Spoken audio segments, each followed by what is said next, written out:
again to XWA. We are the champions, my friend. Welcome again to XWA. Champions, my friend. Welcome again to We'll keep on fighting to the end. Jeff, would you please calm down? We gotta do this recap for Addicted. Got that out of your system? For the most part. I wonder why you're being, well, this mood. But anyway, welcome to XWA Recap for Addicted, our first show of 2012. Our first match saw Zane Valentine taking on the dancing machine El Hansmo. This was Zane's return match after having his wellness suspension lifted. Zane thought he can get an easy victory over El Hansmo, but it didn't turn out to be that easy for Zane. Had to do it to me, didn't you, Gilbert? What? I had a good feeling going on here. Then you had to go and mention El Hansmo. Or shall I say El Cheater Grande? El Cheaters Grande! Jeff, if you're going to accuse anyone of cheating, you need to present some evidence. Well, let's go to the video here. As you can see, there are two El Hansmos. Tramposo! For those of you not fluent in Spanish, tramposo means cheater. But regardless, El Hansmo was the victor, and he celebrated with the fans and, well, even the ref. Someone who was feeling celebratory was Shahir Razul. He left a video update with the Sheik, citing that their victory over General Deuce back at Christmas Chaos was just a small sample of terror that they're going to unleash in the XWA. James Steele and Wesley Pipes have been in a conflict for months now. At Addicted, James Steele came out and issued a challenge for a one-on-one match with Wesley Pipes. Pipes came out and with a brace on his foot, citing an injury that he claimed that he had suffered during a gym workout, he would therefore not accept this match. He did, however, have Johnny Versace step in, and we got a battle between Johnny Versace and James Steele. And a fine battle it was. Versace had it well in hand. He was doing an excellent job, just completely ignoring the filthy ignoramuses at ringside when he was distracted by Julius Fantana.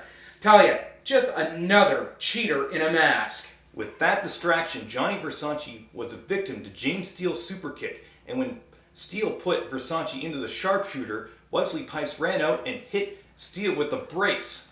Julius Fantana ran out with a bat and chased away Wesley Pipes and Johnny Versace. Jeff, this battle between Pipes and Steele is not over, and we are going to get on XWA's Valentine's Massacre a Falls Counts Anywhere match. This is a kind of match that a pinfall can be counted with anywhere in the venue. It's a match that you never know what to expect. And anyone can help out. Our next match had Barstool Bailey taking on Ryan Heath, and I wouldn't say Ryan Heath. I don't know what it's like. Should we call him something like Ryan Hogan? Heath Hogan? Okay, you could. That's not funny, Gilbert. Okay? Clearly, there is an imbalance there. I don't understand why a great guy like Zane Valentine is under such medical scrutiny and some guy like Brandel, or Brian, you see what you did to me? Ryan Heath. He thinks he's some washed up 80s beach bum and they let him get in the ring. Ryan Heath has been diagnosed with dissociative disorder, a condition that renders people with a breakdown of memories, association, and especially in the case of Heath, identity. And like Jeff was saying, he came down like he was Hulk Hogan in a main event from back in Madison Square Garden in the 80s. Entertaining, but I'll be honest, I don't like the fact that a man with a condition like that is competing in the ring. Finally, you and I are on the same page about something. Guess it was bound to happen once in a while. Barstool Bailey was the victor, and he allowed Ryan Heath to pose with the fans in typical Hulk Hogan fashion. Enabler. K.I. Real came down, Curtis, Isaac Real, came down venting his frustration to fans, basically blaming them for the reason that he is not the XWA Heavyweight Champion. And he's got a point. Just like Johnny Versace, a fine athlete comes out and he gets nothing but disrespect from the fans. K.I. Real and Mr. Wallace left the venue, and the fans let them know that they're not going to be missing Mr. Wallace or the former Elite Champion anytime soon. Oh, don't you worry. He'll be back to drop an education on y'all. Our next match was for the XWA Tag Team Championship, the Wave Riders defending the gold against the Gyration Nation. These two teams are always on a velocity level higher than most in the XWA, and this match was no exception. Chip and Dale are talented performers, I'm going to give you that, but they have no honor.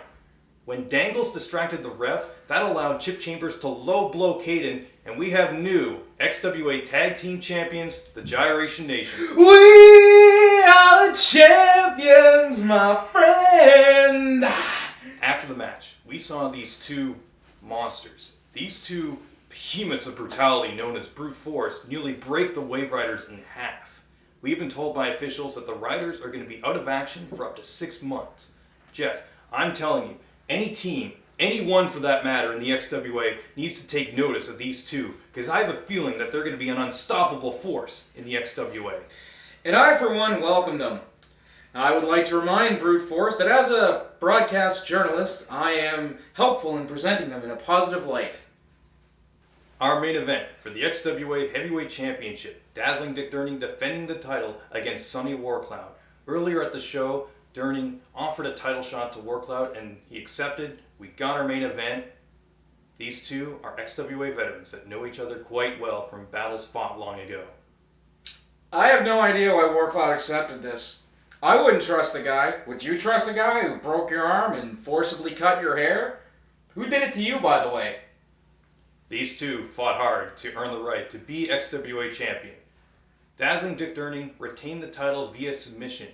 Before he can celebrate with the fans, the frat ran in, threw powder in his face. Their leader, Joshua Kotsabasakis, ran in to cash in his role. Let me finish.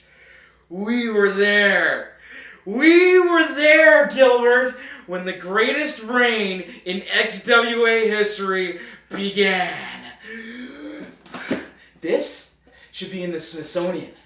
This was given to me by my close personal friend, Joshua Kotsabasakis, and it is going to be worth a pretty penny on eBay. Too bad I'm never going to sell it.